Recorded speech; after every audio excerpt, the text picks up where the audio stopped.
Greetings and salutations. This is John again with my final segment of my 1.0 NBA 2020 post lottery mock draft. Uh, I have 5 segments with going through the first and the second rounds. This is the third segment of the second round. I'll be going through 21 through 30. Please check out those videos if you have. Let me hear back from you. Some commenting in the comments below, and look forward to it. Also, if you like what you hear, like what you see, don't forget to link and subscribe. All right.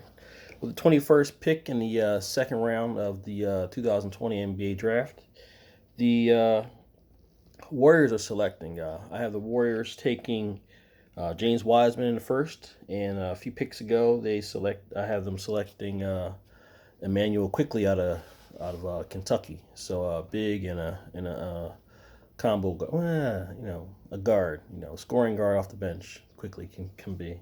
But I don't think it's obvious. Not Bob Myers. They expressed they want some competition, some depth, and maybe upgrade at the small forward position.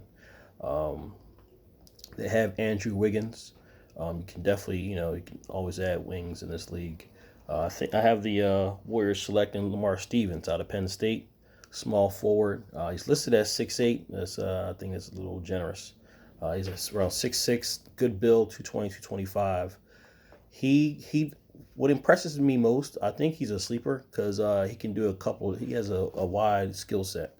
What he can do, he can ball handle and also post in the paint.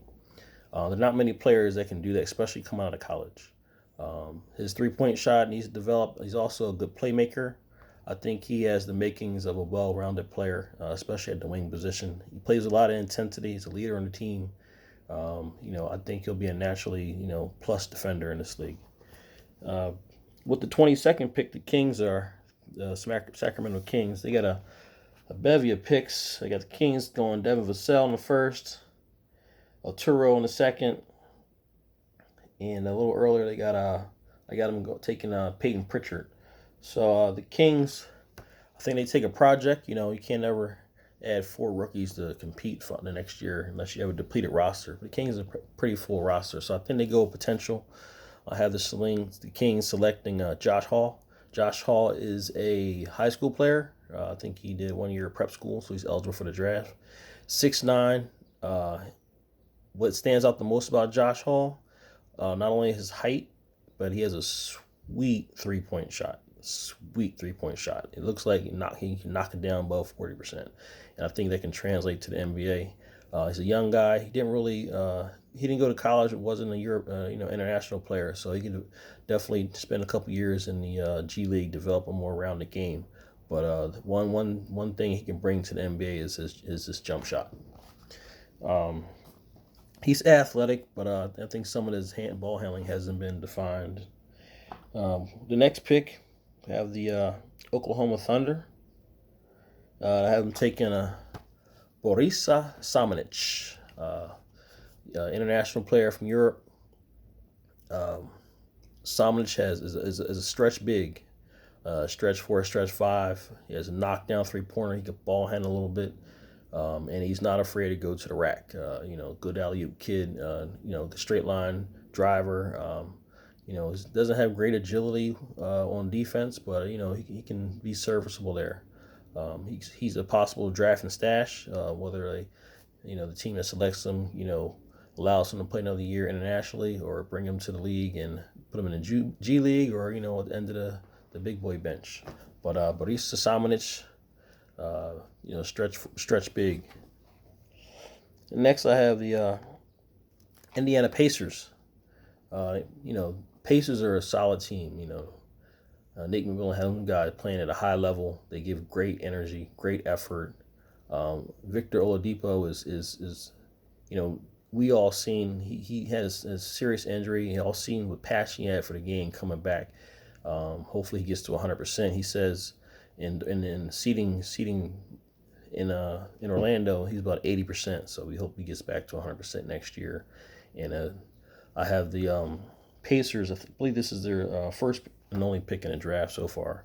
I had them selecting Isaiah Joe Isaiah Joe's a shooting guard out of Arkansas. Sweet 3-point shot, knockdown. He was a little better as a sophomore than he was as a junior. As a junior, he had some injuries his junior year, but he can stretch the floor. Sweet 3-point shot. He's a thin guy, He needs to add some weight and some strength, and hopefully he can come off the bench and give him some 3-point depth for the team for a team, Indiana Pacers or such. The Nets are gonna pick a next. The Brooklyn Nets, Nets have a solid roster, 1 through 15. Guard play, forward play, a bunch of young forwards that have some potential. I like those guys. But I have them selecting Nick Richards out of Kentucky, 6'11", 235 center. Nick Richards is, he's a not assuming player. He's not a bad player. He runs what he does well. He runs the floor well. He does what you ask. He doesn't do too much. He can get into a system and kind of produce. He could be like I wouldn't say a starter, but give you some rebounding, give him some defensive effort. Not a bad selection in the bottom of the second round. I think he'll be a solid pick for a team in this area. Next, we have the Charlotte Hornets. Charlotte Hornets. This is their third pick, so I have them early in the first round. I have them taking LaMelo Ball, and also at the end of the first, beginning of the second, I have them taking Vernon Carriage, shoring up the 5 spot. So I think they go backcourt, and I think they take a 2 guard. I have here Creighton out of Creighton, Tyshawn Alexander, 2 guard. He can give you a little bit of combo mix. He can ball handle a little bit. Tyshawn has a decent 3-point shot. He hits it at a high clip. He doesn't need a whole lot of space to get it off. He's a gamer. He's athletic. He shows some intensity on defense, and I think he can develop into be a pretty decent role player. The Charlotte Hornets they could use somebody in the backcourt. They had another kid out of Kentucky that didn't work out too well. He's still there. Hopefully, he develops. But adding to that backcourt wouldn't help. Sixers are selecting next. Sixers shooting. So I have them taking Sam Morril from Utah State. Sam Morril's a lot of shooters going in this area of draft. Now I'm looking back at it. But Sam Morril is a 6'5" shooting guard, knockdown 3-pointer. Has a little bit of game in him. I saw a few clips of him doing some ISOs at the last second in a game and kind of won the game for his team. The Sixers need shooters. Sam Morril fits the mold. Kind of like not JJ. Gives you a little more than JJ, a little more size, a little more ball handling. But next we have the Toronto Raptors selecting. They have a deep roster, so I think they take a guy on potential. I have them taking a guard, and I have them taking Ramsey out of Texas Tech from the first round, so I think they go big here. I got him down for Mamadi Diakite. Mamadi Diakite is a power forward out of Virginia. 2-way player. He protect the rim. He has undervalued, underestimated post moves. He can give you a jump shot. He's trying to stretch it to the 3. He's trying to develop his game very a lot of versatile ways he can affect the game. He and Reggie Perry got a little similar as far as power forwards coming out of college, coming into the league. But Diakite is a little on the thin side, but I think he has some good body strength, good core strength. So I think he great value for this part of the draft. And the last and final pick, the Pelicans select. So got the Pelicans in the first round taking Aaron Nesmith from Vandy. And I got them taking Cassius Stanley from Duke, and also Killian Tilly. So right here I have, they already have 13 guys they're trying to develop. They're all young guys. Drew Holiday's, he's the vet on that team, and they have a big guy from Utah. But those guys just need to play. I said this before. They just need to play, get better, and the GM needs to decide who's going, who they're going to sign to long-term contracts and kind of build around the core. I have the Pelicans selecting Abdullah Ndoye. He's a international player. He's a playmaker. I wouldn't say point guard. He's 6'7". He runs the point for the team he plays. I think he's from a French-speaking country. But he's 6'7", long. He's a gifted athlete.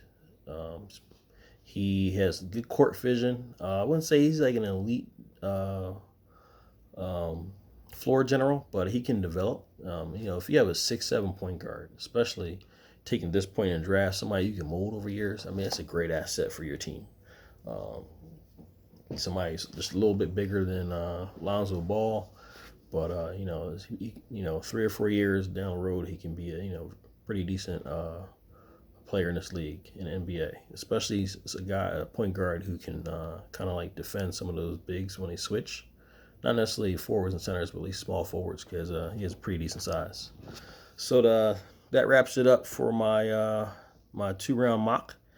6 segments. I hope you enjoyed it. I'm looking forward to your feedback down in the comments below. I do have one correction. I mentioned, I had Paul Reed going in the second round. I mentioned that he came out of Duquesne. That's a little mistake for me. Paul Reed is coming from DePaul, so I apologize for that mistake. Just overall, I think this draft has some talent spread across the lineup where teams can go for what they need. They can fill some holes. There are a lot of projects, there are a lot of teams, a lot of players with potential. I think overall with this draft, I would say there's a lot of height. Some drafts in the past, you may have some kids who have like power forward skill sets, maybe 6'7", or like point guards 5'10", 6 feet. There are some 6'1", 6'2" point guards there. The two guards, I think 10 years ago, all the two guards coming out of college were 6'3". Now we got a bunch of guys 6'5" and 6'6", and some pretty well built 6'6" guys coming out. You have some stretch 4s, stretch 5s, which is great. It's a pretty diverse draft for a skill set. I think a lot of teams in this draft, I think it's going to be a pretty good draft for teams. 5 years from now, you're going to see a lot of players who are given quality minutes in the NBA. And, maybe they're like 10 to 12 all-stars out of here. I don't know about perennial all-stars, but so I think overall, just to give some feedback for my own draft, I really like Patrick Williams.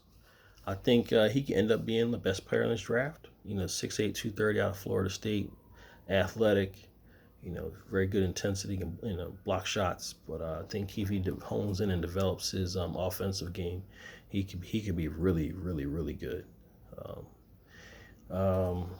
Some other players, my favorite players in this draft, Xavier Tillman. I mentioned before, I'm a sucker for efficiency. He could be a real good post player, big body guy. Riller, I think, could be a spark off the bench. He has a lot of offensive skills. I think Azubuike out of Kansas is very underrated. Elijah Hughes out of Syracuse. I think he's going to be a better NBA player than he was in college. He'll have a chance to flourish with more space. And Fitz and Gian, there's some forwards that after some years they can develop, kind of compete with these big wings that are currently in the NBA. And that about wraps it up. I appreciate you checking this video out. If you like what you heard, like what you see, please don't forget to like and subscribe. And maybe I'll do a 2.0 probably a few weeks before the draft. See what changes there are. I'm really interested to find out how these guys developed in the last 5 months. So I'm looking forward to watching some interviews, watching some tapes of them in practice, and some of their trainers kind of commenting what they've been working on. So hope everybody's well. We're definitely in the middle of a pandemic, so no large parties, mask up, and as always, do right and live comfortably.